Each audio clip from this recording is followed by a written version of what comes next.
Hi, everyone. Are you a mom that is feeling like your adult daughter has cut you out of her life? Or maybe your son? I know so many of you are dealing with this right now. So today I want to share a little bit about my story as well as some tips for you. So for those of you that are brand new here to my channel, welcome. My name is Sally Harris and I'm a mom who walked a difficult road with my own daughter for over a decade. And when her life spiraled, so did mine. And I always say, I promise you it does not have to be that way. A lot of people don't believe me when I say that, but I promise you it does not have to be that way. And I want to share with you today a little bit about being able to empathize with you, because I know what it feels like to have your daughter or your son cut ties with you, right? I mean, your daughter cuts you out of your life. Your son cuts you out of his life. And some of you are sitting back with your hands in the air because you don't even know what happened. Some of you do know what has happened. Some of you have situations from years back, maybe when they were a child. Maybe your son or daughter is dealing with mental illness, or maybe there's a drug addiction, or maybe it's a combination of the two. I see that a lot.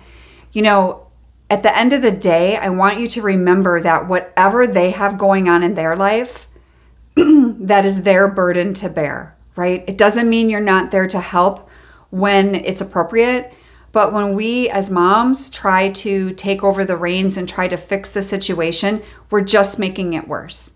So I'm going to share a little bit about how I too felt, when my daughter walked away from our family. It was the most painful time in my entire life. And so this is why I do what I do now, because I can empathize with you. I've been there. I know what it feels like.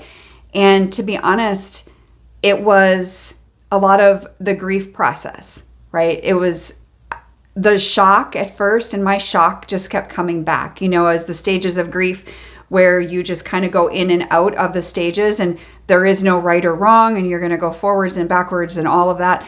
I always kept going back to shock because I was just in complete confusion on what happened, where did we go wrong, all of these questions that I know you're asking yourself right now. And it's one of those things that it takes time to accept that you may not know why. If you are newly estranged and you come to me and I tell you that, you're not able to process that because you're still in shock, right? But over a little bit of time, you come to be able to realize that you are not going to know all the reasons why, and you may not know for a very long time. Or if you're lucky enough, it won't be that long. But really the point of this is you have to take care of yourself. We want to understand the reasons, but accepting that we are probably not going to completely understand.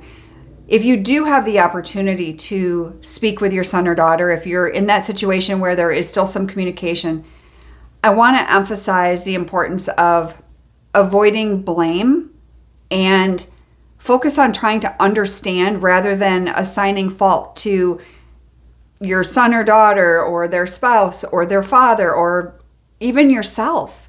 Right? We all play a part in things, but at the end of the day, we are talking about adults here. And I know they're your adult children. And as moms, we have this internal emotion that we should be able to control things because that's what we've always done, right? We took care of them and that was our responsibility. And you have to learn to let go of that, knowing that that's not your responsibility. You have to learn that. And when there's some reconciliation or even some closure to the situation, it wasn't for many, many years where I was able to hear the words out of my daughter's mouth that said, this had nothing to do with you.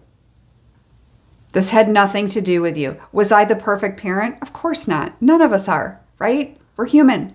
We all make mistakes. My kids grew up with a broken family as well. I divorced their father and their biological father. They were adopted. So they had a great dad in their life, but that never replaces the biological parent, regardless of who they are or what they do or what they've done. It still does not replace that. And so I just want you to remember that, in that we can't go back and think that if I would have just stayed with that person, everything would have been fine, because that's not always the case either. So I just wanted to share with you that I too did not learn any detail of anything for a very long time. And I had to accept that. And thankfully I did. After many years, I realized that I had to be okay whether my daughter was okay or not. She's choosing these things, and I have to choose my path. And once I could get some closure to that within myself, even though I wasn't in communication with her, I had to take care of me, or I wasn't going to be here to enjoy her when she came back. And I'm really grateful that I had that epiphany, that God spoke that to me, because if I had not started to take care of me, I believe fully I wouldn't even be here today. And she is back in our lives, and we are blessed to have that. But you know what? I wouldn't have been here to enjoy it. I would have caused even more havoc in her life had something happened to me, right? That would have been another traumatic experience. And so focusing on you is not selfish. And I also want you to hold on to hope. There is a delicate balance between accepting the estrangement and the reality of what is right now and maintaining hope for the future. There's a balance. I'm not saying just pretend what's happening right now is just not happening and just go live in hope, right? That's not what I'm saying. I'm saying you need to accept what is right now, focus on how you can better yourself in your own life, and always have hope for the future, because as long as there's breath, there's hope, right? And if you're watching this, it's because your son or daughter, you're blessed, they're still breathing, they're still there. And there's always hope. I mean, you hear a lot of these stories, and not just mine, where families are reconciled. And I've worked with so many moms that also have had that. And I just want to give you that hope today. So for those of you that I've never chatted with before and you're interested in a consultation to see how I could help you in some type of coaching, you are more than welcome to click the discovery call link below to schedule a time. It's a consultation. It's not a coaching call. It gives me an opportunity to learn more about what's going on in your world and how I can help. I can let you know how I can help. So I look forward to chatting with you, and take care.